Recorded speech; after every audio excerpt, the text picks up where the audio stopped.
নির্বাচনে কোনো শঙ্কা দেখি না। তবে আমরা একটু উদ্বিগ্ন যে কিছু কিছু সংখ্যক ব্যক্তি অথবা রাজনৈতিক দল তারা অযথা অযাচিতভাবে এই শঙ্কা সৃষ্টি করবার চেষ্টা করছেন। বাংলাদেশের মানুষ সেই সমস্ত আপনার দূরদর্শনীকে তারা সমর্থন করবে না। যথা সময়ে নির্বাচন অনুষ্ঠিত হবে এবং সেই নির্বাচন জনগণের কাছে গ্রহণযোগ্য হবে, জনগণের পার্টিসিপেট হবে বলে আমি বিশ্বাস করি। চরম নিষ্ঠুর পরিবেশের মধ্য দিয়ে ঠাকুরগাঁ বিএনপি কাজ করেছে।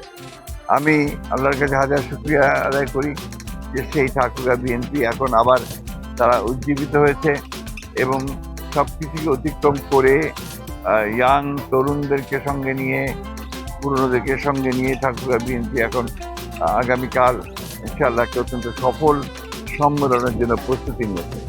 আমি বিশ্বাস করি যে এই প্রস্তুতি ভালো হচ্ছে এবং আমি এটাও বিশ্বাস করি যে আগামীকালের সম্মেলনের অত্যন্ত সফল হবে।